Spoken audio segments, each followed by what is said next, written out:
I don't know, I'm just giving an estimate, probably 90% of their curriculum and partner with the other people, but he's the actual penning guy. He's an author. He worked really closely with Tim Keller. He wrote some of his content as well.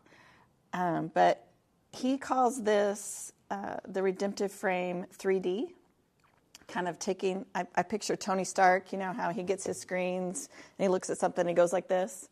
That's what I picture happening here. So we're going to do a deeper dive into the frame today. You can pray for me. This is brand new material, so I don't know how it's going to go. So pray for me.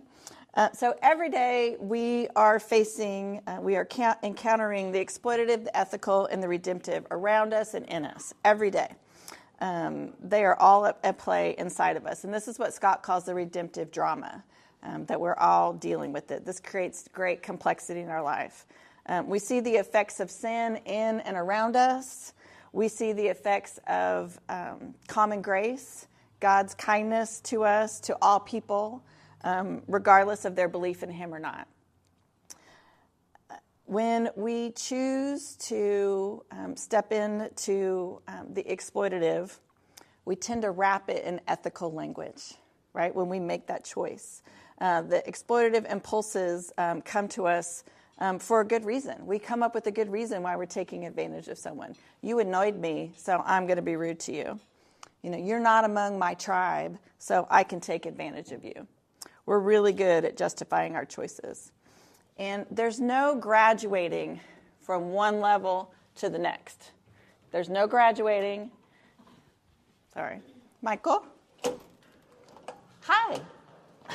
We're going to let you come back in. There's no graduating from one level to levels, from one ways of work to the other, and there's no falling either. They're all active in us every day, in us and around us. So we're going to break down the three ways of work, the exploitative, the ethical, and the redemptive in a 3D way. So the first, I'm going to start over here, the way is the exploitative. And the virtue that is highlighted here is courage. Courage is not a false virtue. It's not a lesser virtue. It's a great virtue. But when it's singled out as the only focus of what is valued and important, it can become exploitative. The human capacity here is ambition. The will to prevail, to compete, to win, to achieve something. But in the exploitative, it's at the expense of others. Okay? Steamrolling our way through, ruthlessly crushing those that we perceive are in our way. Okay, that would be the exploitative ambition. Faith here in the exploitative is seen as a weakness. Okay, it's seen as unnecessary. It's seen as something that binds us and can weaken what we can bring into the world. And then when we look at God's view versus the world's view, the things that God would disapprove of can seem really effective in the exploitative. Paying people really low salaries, having shady business partners, okay, or like Brian's example a couple of weeks ago, how he cut ties with the doctor that cost his venture dearly. Okay, those don't make any sense in the exploitative. In the world's view, they don't make sense. And the sacrifice here, there is a sacrifice in the exploitative, and that's you sacrifice for me. Because I have power or an advantage of some sort, I can compel you to sacrifice for me. You're going to sacrifice for this goal, even if it's a great goal, even if it's in the nonprofit or the church world, it can be exploitative. Anytime a sacrifice is compelled, it's exploitative. And the world's methods, what we think about here in the exploitative mindset is, how can we innovate, how can we disrupt them and leverage them for my gain? Okay, how can I use the world's methods so I could take advantage? Years ago, 20-some years ago, we had the May 9th tornadoes, and they ripped through a large part of Oklahoma City and other places, but the lumber prices skyrocketed at that time. And Governor Keating stepped in and said, no, I'm not going to allow this. He didn't allow people to charge an exorbitant amount for lumber because so many people had to build houses. Okay, that was leveraging, that was disrupting and taking advantage of a situation. So we go to the ethical.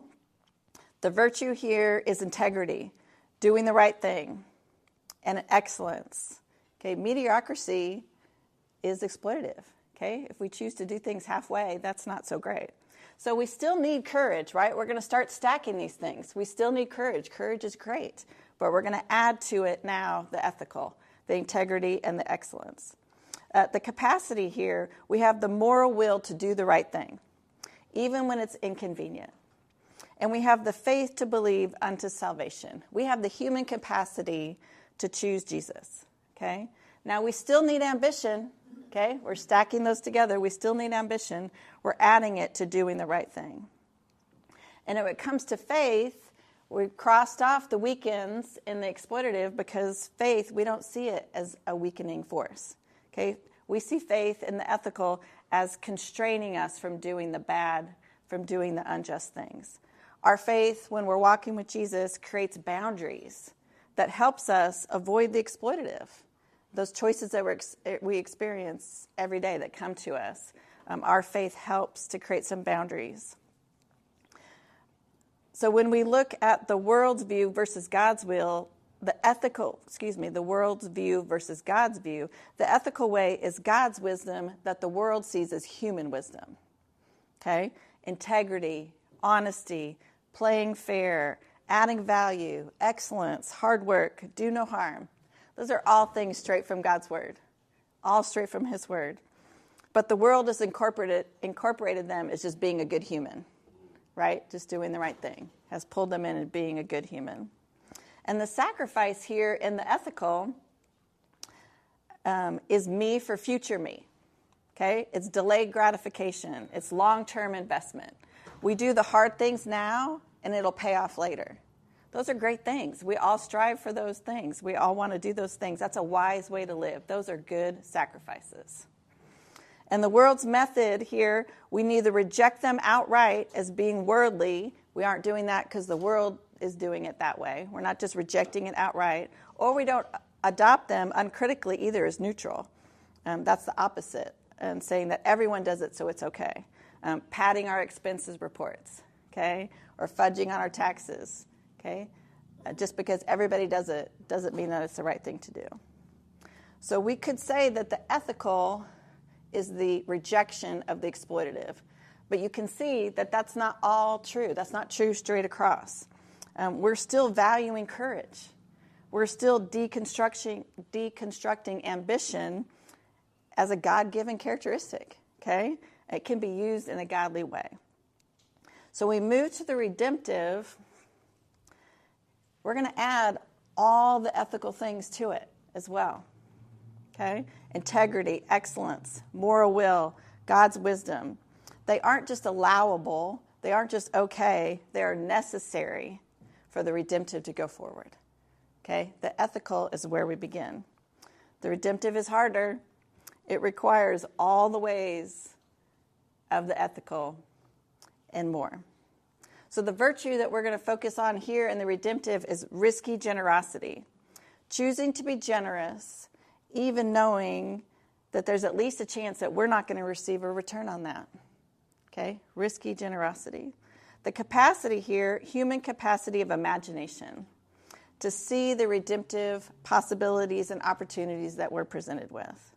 We can be possibility thinkers and not just problem solvers. We can create new things by joining God in the renewal of all things. Okay? We can see the possibilities before us. And faith here, faith continues to constrain us, but faith, we also surrender, am I in the right spot? Oh, sorry, still right here, sorry. An imagination and the faith to surrender. This is a different manifestation than the faith to believe in Jesus for salvation. Okay, surrendering every day, my prerogatives. Surrendering my will every day. And we're adding that to the moral will, the faith to believe, imagination, faith to surrender. This one is my favorite. Faith frees us in the redemptive. Because we know that we're loved. We don't need to perform for acceptance, for approval, for identity. It's freeing and it's generative, right? His mercies are new every morning. Okay, so we're adding that to our faith constrains us, which is so crazy. How can something constrain you yet be freeing? In God's kingdom, both of those make sense. Both of those make sense. And then we look at God's view versus the world's view. God's wisdom is something that the world sees as foolishness. Die to yourself, turn the other cheek, love your enemy, take a risk where the upside is going to go to someone other than you. That is completely worldly foolishness. The redemptive way seems risky. It seems foolish. It seems naive when we look at it from the world's view. But God's view is the upside down, right? It's the last will be first. I'm going to leave the 99 to go find the one. This is where the upside down, we want to see the upside down of God's kingdom here on earth. And the sacrifice here is me for you. Now, this is different than the ethical sacrifice of me for future me. This is I'm dying for you. Anytime we take a risk or bear a cost or withhold a claim that is rightfully ours for somebody else, I'm sacrificing for them. Okay? I sacrifice so we can win. That is the cornerstone idea of the redemptive way. And we look at the world's methods we look at the world's methods, and we look at technology or ideas or venture ideas of capital. We aren't seeing them as tools only to advance ourselves. Okay, we're not just objecting them outright either. How can we look at them and re-enchant them in a way that they embody the virtues of God? How can we use the systems of this world and use it for His good? And that requires imagination. That's that creative restoration through sacrifice in our life and in our work. Okay, creative. We're looking at the ways of the world and how can we use it in a redemptive way. So this, I'm going to go back again. There we go. So this isn't the bad people, the good people, and the really good people. Okay? That's not how it is. That's linear thinking, right? This is not a us versus them scenario. We are all implicated. Okay? This is the drama. We go back and forth every day. What are we going to choose? And that's going back to sacrificing my will daily for what He wants to do in and through me, through my venture. So there's two edges here in the refrain. There's an edge between the exploitative and the ethical. The edge here between the exploitative and the ethical is not this, but this. Okay? Not this, but this. I'm not leveraging culture. I'm advancing culture.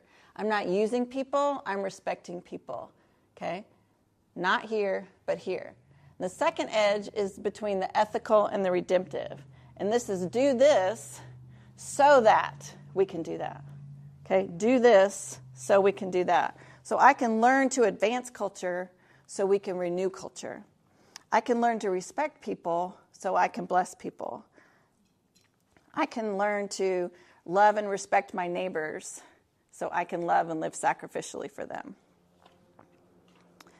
So we can choose every day where we're going to live in this drama. What does that look like in our lives? And some days, frankly, are easier than others, right?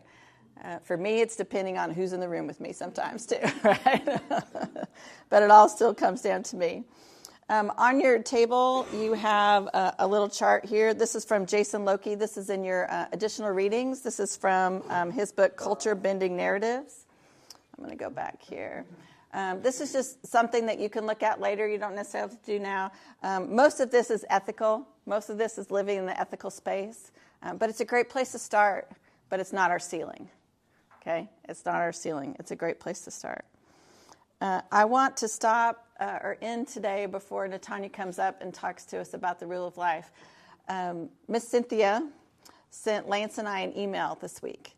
And to me, it perfectly summed up what we're talking about, okay? Living in this drama and the conflict that it causes in our lives. So, yes, there's a lot of words on my slide right there. She says that the king of all the earth and heavens was born in a manger. His first royal visitors were shepherds. He lived in a backwater town with a lousy reputation. He owned nothing. He turned concepts of holiness and righteousness upside down. He changed the world. Redemption is clearly a process of living upside down. That was the sacrifice. The purpose was love.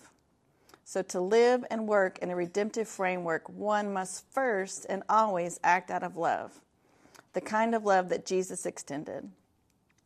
Love others as I have loved you. And that, by definition, will exact a sacrifice from us.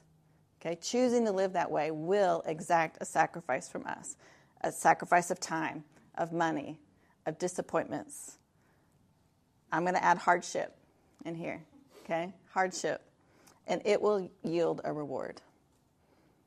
We may not feel every day like we're getting a reward in that. But that goes back to this, my favorite thing right here. It's frees me. It's frees me. I don't have to feel my reward today. I don't have to live in that this feels great. But I know that someday it is going to feel great. And just knowing, I'm not even going to go there. Sorry, never mind. It's freeing. Live in the freedom of this. And what she was sending that email in the context of some of you guys are going through some really hard stuff. Really hard stuff. But we shouldn't be surprised by that. Okay, this world is not our home. Life here is going to be really crappy sometimes. Okay, but we're going to choose to live in that freeness. In that freedom.